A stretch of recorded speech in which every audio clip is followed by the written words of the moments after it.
you've been a model, an actress and a spokesperson, but you first came to international prominence as an athlete. Was athletics the first passion for you? No. Acting was what I always knew I wanted to do from my first memories, my earliest years.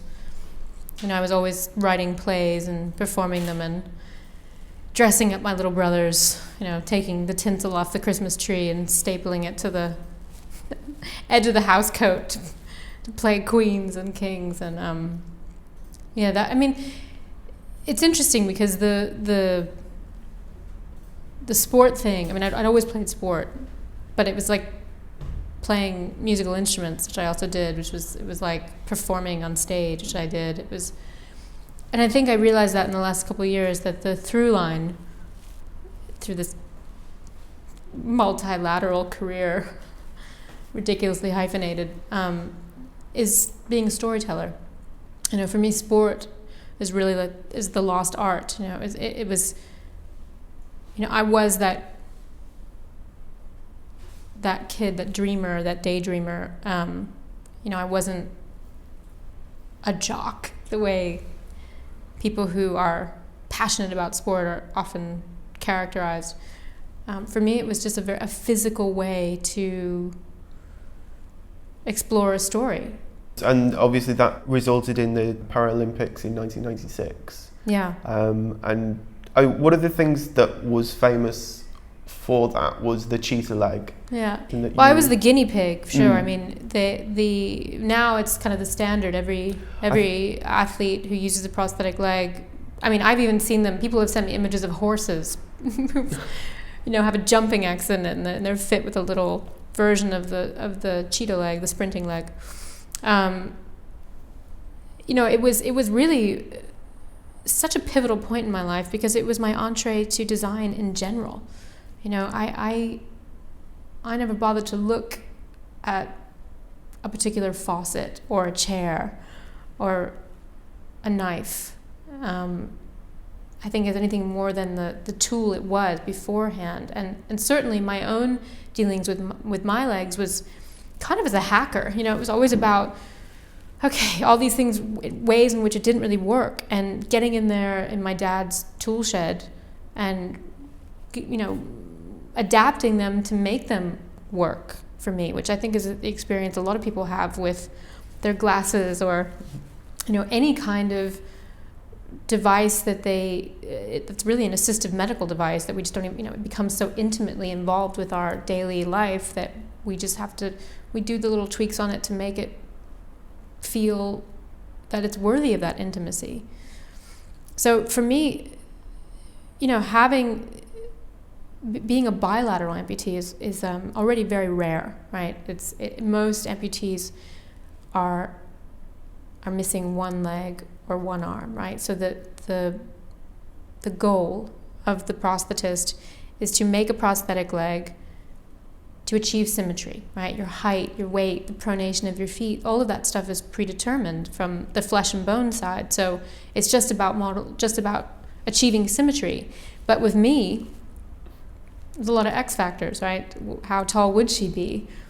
What ways would her feet go? And so it was this constantly being aware that I presented problems to the prosthetist making my legs. It was just a headache for them. And from the naive standpoint of a teenage girl that I was thinking, well, if I want to be the fastest woman in the world on prosthetic legs, and I don't have to have human legs with a shin and a foot, why are we looking at them? Why aren't we looking at the fastest thing that runs, which is a cheetah? And that quite innocent, simple mandate to explore set my life course, opened so many other doors for me, because suddenly I'm meeting with incredible furniture designers and product designers and Formula One designers and people who speak the language of woven carbon fiber or titanium,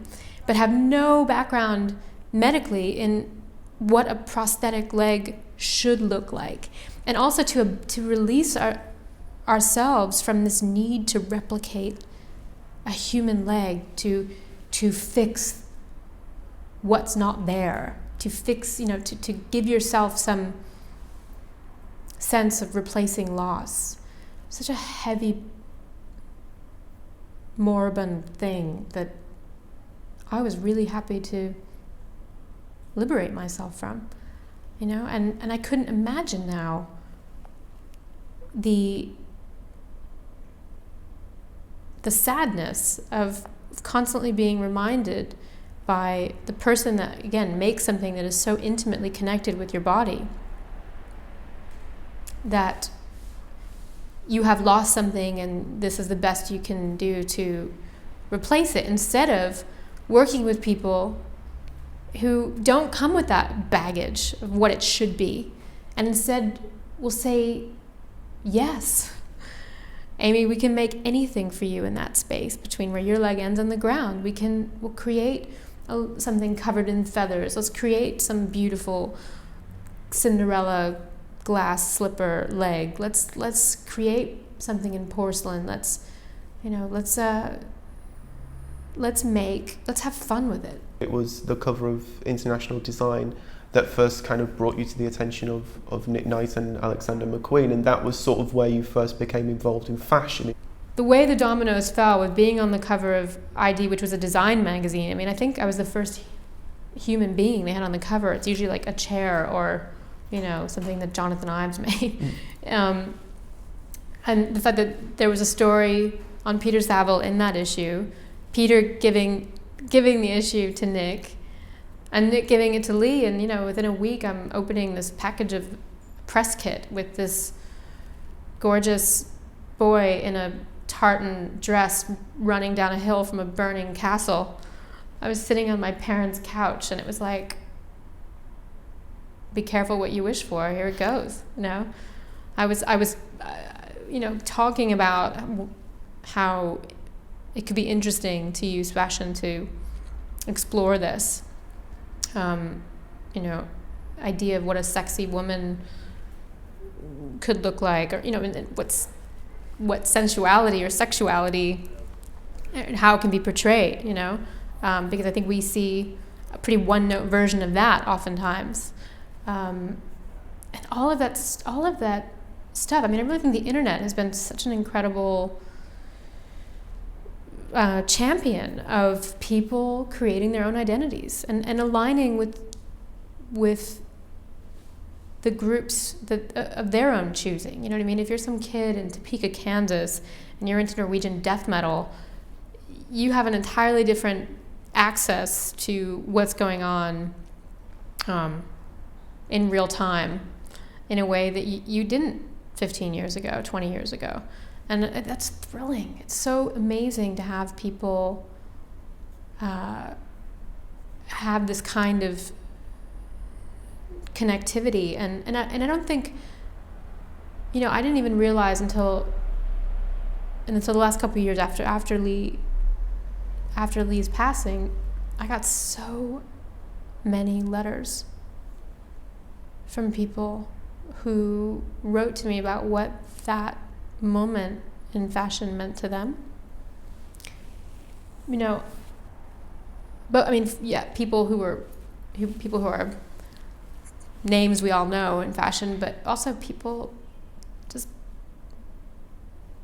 someone in school, someone who's 12, who found it on the internet, who wanted to tell me that they had some sense of a personal connection with the creation of an object like those carved wooden legs that were so beautiful and covetable, even, that and that was the point, to make something an object that traditionally was made with such a afterthought of, let's just try and approximate whatever this human leg would have been, just letting go of all of that and creating something magnificent in that space, wearable sculpture. And it certainly transformed my life. And you touched on the idea of of the rosewood legs as sculpture, because that's something else that I've heard you talk about when you've discussed the work with Matthew Barney. How did that first come about? Matthew wrote me letters, lots of letters. Unfortunately, I was also getting letters from lots of people at the time that I didn't want to work with. So, thank God he was persistent, because I remember my agent called me and said, that there is somebody in this mix that I do think that you'll want to talk to. And I remember I was in Washington, D.C., where I was had finished university there, and I was still kind of going back and forth between New York and Washington there, and I was staying with friends, and I phoned him, his studio, and we agreed to meet. But I remember I had just done a commercial for a British internet service provider, which is no longer in existence. I was treated really well, but the casting crew wasn't. And it was such a intense and horrible experience for me that what I said to Matthew on the phone was like, just so you know, if you're an ass, I'm not going to work with you. I don't work with asses. I remember he giggled nervously, and he's one of the truly most generous and lovely people you could ever work with. So funny to think back on that now. I forgot about that. Anyway, I went to his studio. I had just moved to New York, and it turns out I was 3 blocks from him. Went to the studio, and he had presented 3 characters, and he had sketches, and wanted to walk me through these ideas. And we're doing another ongoing project now, based on Norman Mailer's book Ancient Evening. So I guess it's great. I'm so privileged to get to, like I said, I want to grow old with these people. I want us to always be pushing each other, and certainly, Matthew had no background in prosthetics, but he was an athlete, and he, I think we really connected on that level of pushing yourself physically and using the body as that conduit to push against conflict and resistance and the creativity that comes out of that friction. I read something where you said that you take different pairs of shoes and have different kind of prosthetics made for different shoes. Is it something that amputees work with people to kind of customize prosthetics or customize them themselves? You know what? I don't know, as I do. I do.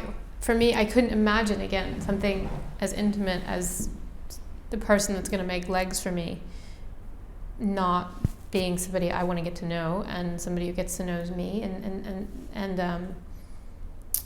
and for it to be very much a hands-on collaboration. I don't know if that's that way for everybody, but I think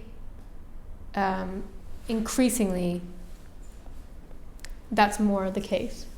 That's more the case. I think for a lot of people, they didn't know that they could. I feel like from the letters and fan mails that I get from people, it's like some of the most striking themes that recur. It's just people becoming aware that they have the right to design something that they're going to wear for themselves, or put their, personal stamp on it, or come up with, the idea that the role of aesthetic in this field, which was neglected for ages. Like I said, I see that fabulous gold toe in ancient Egypt, and I think, what happened in this whole middle bit, of naff plastic attempt to look Caucasian? You had 2 options, Caucasian and not Caucasian. It's just really sad. And even to abandon the need to have your leg look like a human leg, it just has such a visceral impact on the wearer, you know. And I feel like this is something where, in fashion, you find people who gravitate towards fashion, I think, for that same sense of transformation and the power you feel being able to be in this field of changing yourself, however temporarily, that we know it does actually affect everything: how you walk, how you think, how you kiss somebody, how you write letters. I mean, I feel like, yeah, it's the fact that sense and sensibility, which people who've worked within fashion have done for so long, is starting to kind of leak out into other areas where people might never have known what that feels like, or that's the kind of stuff that gets me excited.